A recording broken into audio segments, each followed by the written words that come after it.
الشمس أجمل في بلادي من سواها والظلام، حتى الظلام هناك أجمل فهو يحتضن العراق. دي الطريقة اللي شاف بها الشاعر بدر شاكر السياب بلده العراق.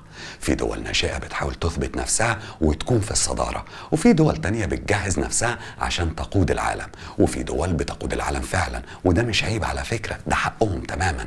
القاسم المشترك بينهم ان ماضيهم وحاضرهم ومستقبلهم بيتقاسوا بالسنين.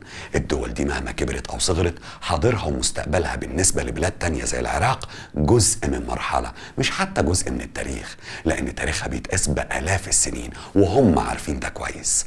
بلاد الرافدين اللي مر على أرضها حضارات كتير من آلاف السنين، أرضها مليانة بالخير وشعبها أصيل وكريم، شعب عدى بأزمات كتير لو عدت بيها دول تانية يمكن ما كانتش تبقى موجودة لسه لغاية دلوقتي على الخريطة. طب هو إيه اللي حصل في العراق؟ وإزاي لسه صامدة وواقفة رغم كل اللي مرت بيه؟ قصة طويلة صديقي، تعال نعرفها مع بعض. جهز كوباية الشاي وورقتك وقلمك وتعال نعرف حكاية العراق. بس ما تنساش تعمل لايك وشير لو بتشوفنا على الفيسبوك، وسبسكرايب لو بتشوفنا على اليوتيوب. أنا أحمد سلامة زي الكتاب ما بيقول.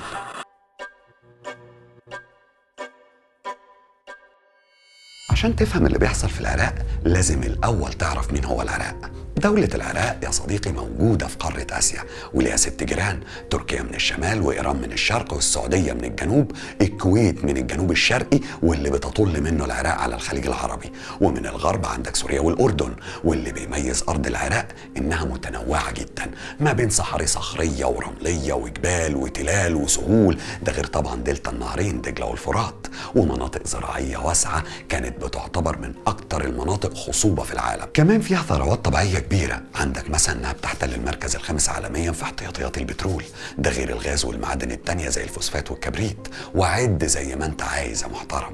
اما بالنسبة للحضارة والتاريخ فعد على ارضها حضارات كتير زي الحضارة السومرية والاشورية واللي تم فيها ابتكار طريقة الكتابة المسمارية، الحضارة البابلية والملك حمورابي اللي سن مجموعة من اقدم القوانين اللي بتنظم تعاملات وسلوك البشر، ارض السواد وده الاسم اللي اطلقوا عليها المسلمين في عهد الفتح الإسلامي بسبب أرضها الخصبة وخضرتها الكثيفة. وقتها كانت البصرة والكوفة مركز مهم لإدارة أمور الخلافة الإسلامية. وفي عصر الدولة العباسية أسس الخليفة العباسي أبو جعفر المنصور مدينة بغداد سنة 762 ميلادية وسماها مدينة السلام، واللي ما كانتش بس عاصمة سياسية وإدارية، دي كانت كمان عاصمة للأدباء والعلماء والفلاسفة. أكيد سمعت عن الجاحظ في الكتابة، البيروني في علم الفلك، الحسن بن الهيثم في علم الفيزياء والبصريات، وابو يوسف الكندي فيلسوف العرب الاول. حضاره وعلم ما قدرش عليهم حتى التتار لما جه هولاكو في الحادثه الشهيره وامر برمي كل الكتب القيمه اللي كانت في مكتبه بغداد في نهر دجله لدرجه ان النهر بقى لونه اسود. انت متخيل يا محترم؟ لكن مع كل ده ما قدرش انه يطمس حضاره وتاريخ البلد اللي فيه ثقافات مختلفه وقوميات متنوعه، عرب اكراد تركمان وغيرهم، وده خلى الشعب العراقي على مدار التاريخ يكون عنده ثقافة فريدة وثرية. يعني من الآخر يا صديقي موقع متميز، ثروات طبيعية وخير كتير وتنوع ثقافي وحضاري مفيش منه. سامعك يا صديقي اللي بتسأل، الله هو ازاي دولة فيها الخير والتاريخ والثروات الطبيعية والبشرية دي كلها وما بقتش دولة عظمى في العالم لحد دلوقتي؟ أقول لك يا صديقي، العراق طول عمره على صفيح ساخن، ما خدش هدنه، كل ما بتخلص مرحله وتيجي البلد تقوم تدخل في دوامه من الاضطرابات السياسيه او العسكريه، واللي مش بتسيب اي فرصه للاوضاع انها تستقر. تحس ان في حد واقف ورا الكواليس مش عايز يدي فرصه للبلد دي انها تقف على رجليها. وخلينا نبدا بالاحتلال البريطاني للعراق، واللي بدا بعدها الشعب العراقي رحله كفاح ونضال من سنه 1920 واستمر فيها لحد ما نال استقلاله في اكتوبر 1932. وكان نظام الحكم وقتها نظام ملكي بقيادة الملك فيصل الأول. بعدها في يوليو 58 قامت ثورة يوليو أو ثورة تموز بقيادة الضباط الأحرار اللي كان على رأسهم وقتها عبد الكريم قاسم الضابط في الجيش العراقي واللي كان عايز ينهي الحكم الملكي. وتحولت فعلا العراق من النظام الملكي للنظام الجمهوري، وتم تحرير الاقتصاد العراقي من التبعية للجنيه الاسترليني وإصدار قانون الإصلاح الزراعي وقانون الأحوال الشخصية وبناء أحياء وإحياء سكنية للفقراء وغيرهم كتير. لكن بعد وقت قصير ظهرت خلافات ما بين عبد الكريم قاسم وزميله عبد السلام عارف، واللي انقلب عليه وعدمه سنة 63، وتولى الحكم لفترة قصيرة انتهت سنة 66 لما وقعت بيه الطيارة الهليكوبتر اللي كان راكبها. وبعد كده تولى أحمد حسن البكر الرئاسة لمدة 11 سنة حصل فيها كتير يا محترم. منح الأكراد أول نظام حكم ذاتي في 1970، أمم النفط العراقي في 72 وخصص جزء كبير من عائداته للتنمية، وده انعكس على القطاع الاقتصادي كله. التعليم العراقي وقتها كان بيقارن بالتعليم في الدول الاسكندنافية اللي في شمال أوروبا، وفي الوقت نفسه بدأ يعيد بناء الجيش لحد سنة 79 لما انتهت فترة حكم أحمد حسن البكر لأسباب صحية زي ما اتقال وقتها يعني. وبدأت بعدها أطول فترة رئاسية في العصر الحديث للعراق، فترة الرئيس صدام حسين، واللي كان نائب للرئيس أحمد حسن البكر طول الفترة اللي قبلها. الفترة دي حصل فيها أحداث كتيرة مهمة. في سنة 80 يعني بعدها بسنة كده دخلت العراق الحرب مع إيران. الحرب دي كان ليها أسماء كتير، حرب الخليج الأولى أو القادسية زي ما العراق سمتها، أو حرب الدفاع المقدس زي ما سمتها إيران. وخلينا ألخصها لك بسرعة كده. كان سبب الحرب خلاف قديم ما بين العراق وإيران بسبب أحقية العراق في ممر شط العرب المائي وخلافات حدودية تانية. الخميني كان ساعتها عايش في العراق ومعارض لنظام حكم الشاه، والغرب يا صديقي كان بيدعمه. وبعدها بشوية هدت الخلافات بين العراق وإيران وسافر الخميني لفرنسا. بس لما قامت الثورة الإيرانية وسقط حكم الشاه، الخميني عمل اللي دول الغرب ما عملوش حسابه، وانقلب عليهم وعلى الثوار الإيرانيين، وجي ركب الثورة وخلاها ثورة دينية وأسس نظام ولاية الفقيه. بعدها قرر الخميني انه يصدر الثورة بره حدوده وبدأ بالعراق، ودي كانت الشرارة اللي استفزت صدام حسين، وبدأت الحرب اللي استمرت 8 سنين وانتهت سنة 88، بس بعد ما استنزفت البلدين اقتصاديا وعسكريا وبشريا، ووصل عدد الضحايا فيها لحوالي 1,000,000 إنسان. يا دوب الحرب خلصت وهتبدأ الدنيا تهدى، دخل العراق حرب جديدة وبالتحديد 1990، بس المرة دي كانت في الكويت. وخليني برضه صديق أقول لك القصة باختصار. السبب المعلن إن الكويت بتاخد النفط العراقي بدون وجه حق عن طريق آبار البترول الأفقية اللي على الحدود مع العراق، وإنها كانت بتزود إنتاج النفط عشان سعره يقل، وده كان برضه بيأثر على العراق. ده غير طبعا إن كان في نزعة موجودة بتقول إن العراق أصلا ليها حقوق تاريخية في الكويت وإنها جزء من العراق. وفي 48 ساعة دخل الجيش العراقي الكويت، خطوة ناس كتيرة حذروا الرئيس صدام منها لأنها هتفتح أبواب جهنم مش بس على العراق إطلاقا، على المنطقة كلها، لأنها هتفتح أبواب التدخل الأجنبي فيها. وبالفعل وبرغم فرق القوة الكبير جدا ما بين البلدين عسكريا، إلا إن العراق خسرت كتير عسكريا واقتصاديا. الدنيا زي ما هو متوقع قامت وما عادتش. مجلس الأمن شكل تحالف من حوالي 30 دولة. الطيارات الأمريكية اتعمدت مش بس تقصف المواقع العسكرية في العراق، لا كمان كانت بتضرب البنية التحتية، وفرضت حصار اقتصادي اللي هو سلاح أمريكا الشهير يعني، استمر لمدة 13 سنة. وعملوا ده حتى في ألبان الأطفال والأدوية اللي المفروض تكون بعيدة عن أي عقوبات. المهم العراق قرر في الآخر إنه ينسحب من الكويت. قلنا تمام خلاص الدنيا هتخلص أهو. لا يا صديقي، ما خلصتش لسه. الجيش العراقي وهو في طريقه للعراق واجه مجزرة شهيرة راح فيها آلاف الجنود العراقيين والمدنيين اسمها طريق الموت. الطيارات الأمريكية ضربت قوافل الجيش العراقي وهو منسحب ورجع للعراق، واستخدمت كل أنواع السلاح الجوي، وكان في قرار إن محدش هيطلع سليم من المكان ده.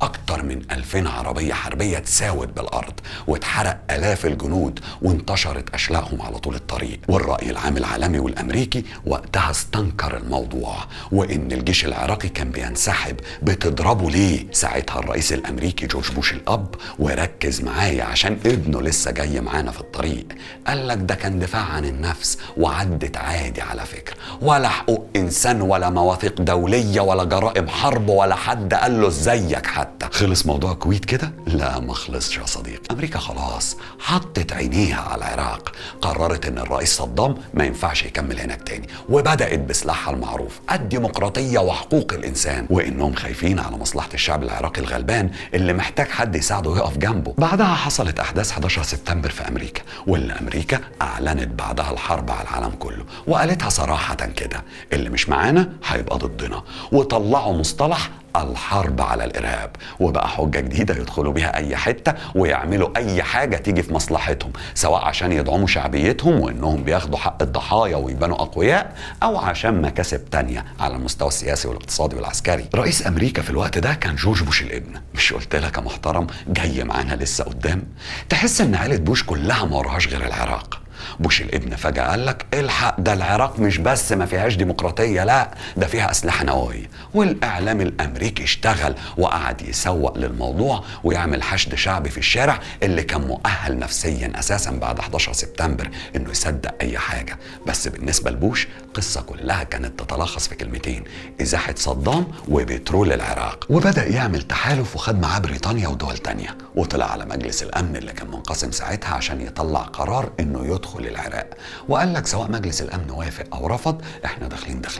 وبالفعل في 2003 بدأ الغزو الأمريكي للعراق، أو زي ما بيتقال عليها الحرب التي بدأت بكذبة. ووقف الجيش والشعب العراقي يواجهوا تحالف من دول عظمى داخلة تحتل أرضه وتاخد خيره وتفرض على شعبه نظام الحكم اللي هي عايزاه.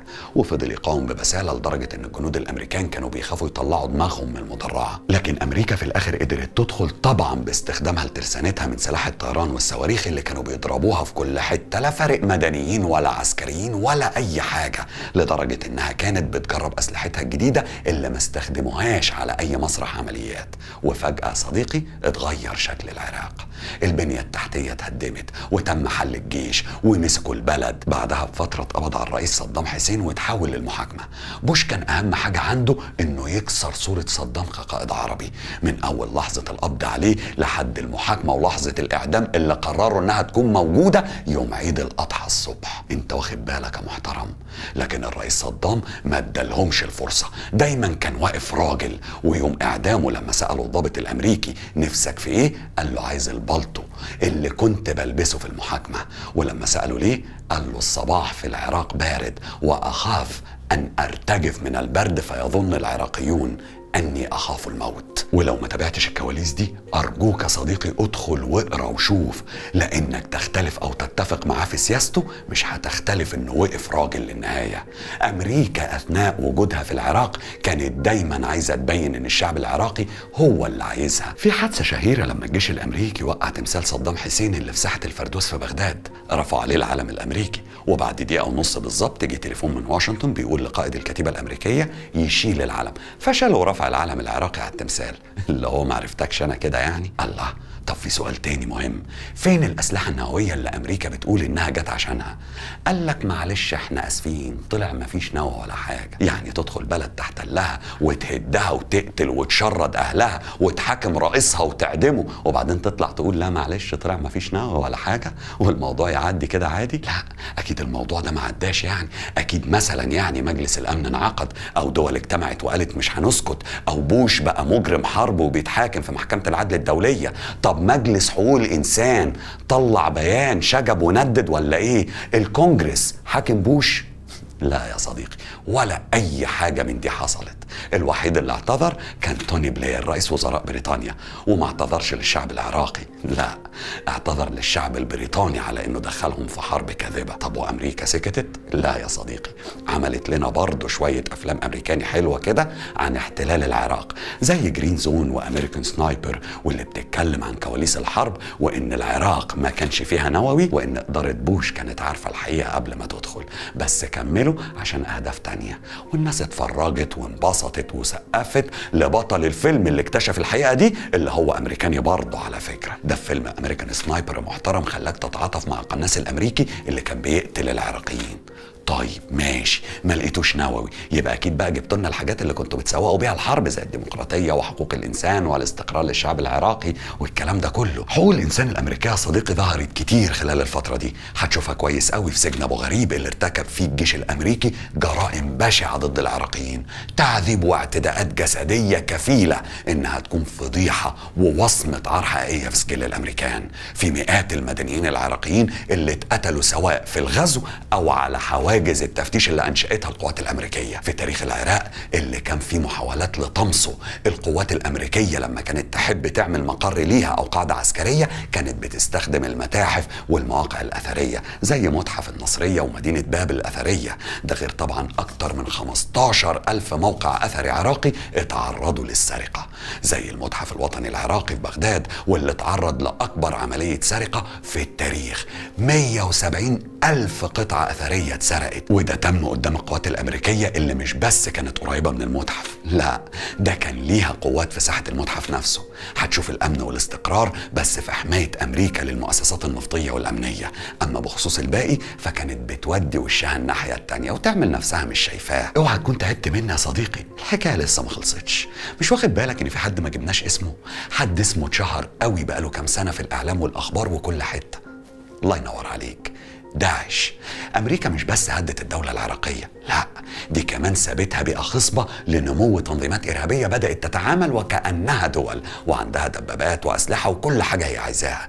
دول أعلنوا مناطق كاملة خاضعة ليهم وأمريكا ما عملتش حاجة، واكتفت إنها قالت لك هندرب الجيش العراقي عشان هو يواجه بقى.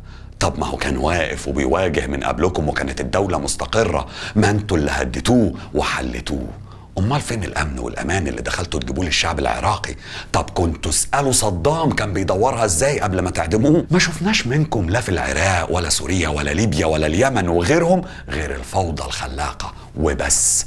الفوضى اللي رتبت لها مستشاره الامن القومي الامريكي وقتها كوندليزا رايس. ودلوقتي يا صديقي امريكا بتسحب اللي فاضل من قواتها من العراق، والجيش العراقي هو اللي واقف بيحارب داعش وعايز يحرر ارضه ويرجعها دوله كبيره بجد يشار لها بالبنان زي ما كانت. وبدأت قوات النخبة في الجيش العراقي المعروفة باسم الفرقة الذهبية، ودي زي قوات الصاعقة والمظلات في مصر كده تلعب دور أساسي ومهم جدا في معارك استعادة القرى والمدن من داعش لحد ما قدرت انها تحرر معقلهم مدينة الموصل. طب فين جيران العراق الستة اللي قلت لك عليهم في أول الحلقة؟ ايه ساكتين وسايبين العراق في حالها ولا ايه؟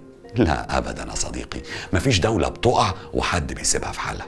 إيران مثلا بتحاول طول الوقت وبكل الطرق إنها تسيطر على السيادة والقرار العراقي في حاجات كتير. تركيا احتلت شمال العراق بحجة إنها جاية تحارب حزب العمال الكردستاني المعادي ليها وبتقول عليهم إرهابيين. ومش بس كده، دي بنت سد كبير اسمه سد إليسو اللي خلى العراق يروح ل 40% بس من اللي كان بيروح له قبل كده من المية بتاعته. الدول لما بتقع الكل بيتكتر عليها، واللي ما كانش قادر يعمل حاجة بيعملها. طب إيه؟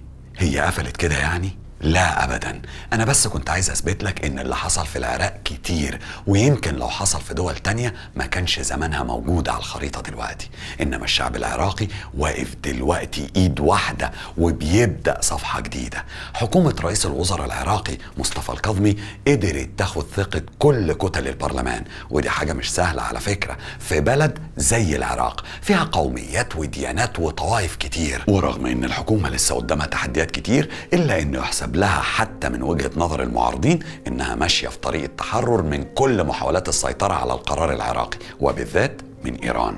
ده غير ان الحكومة بتأكد بقراراتها على التوجه العروبي للعراق، واللي كان واضح في مشروع الشام الجديد اللي بيضم العراق ومصر والأردن. المشروع ده صديقي شكل جديد من أشكال الوحدة العربية اللي العراق والمنطقة كلها محتاجاه. بتبدأ بتكامل تجاري واقتصادي كأساس لتكامل سياسي تقدر بيه الدول العربية المتحالفة إنها تواجه أي تحركات تهديد لمصالحها وأمنها القومي زي الاتحاد الأوروبي ما بيعمل كده. بص يا صديقي، الشعب العراقي اتحمل اللي محدش يقدر يتحمله، فمش هيسمح لحد انه يهد طوبة واحدة تاني في بلده مهما كانت حجته. ديمقراطية او حرية او ايا كان شعار تاني كلها مسقات بيستخبى وراها كل اللي عايز يهدم ويتدخل او ياخد مصلحة من دولة. وخدها من اخوك نصيحة، اوعى يا صديقي حد في يوم يقول لك تعالى هدلك بلدك وابنيها لك تاني حلو، لان اللي بيتهد مش بيتبني بسهولة. ولو في حاجة في بلدك مش عاجباك ولا مش راضي عنها حتى غيرها انت واخواتك وجيرانك، لكن اوعى تسيبها لحد غريب يغيرها لك. مفيش حد بيدفع جنيه في صاروخ او حتى رصاصة بندقية الا لو كان عارف هو هياخد ايه قصادها من خير بلدك. اتشرف بمتابعتكم لقناة زي الكتاب ما بيقول على اليوتيوب وعلى الفيسبوك بنفس العنوان. اشوفكم بخير.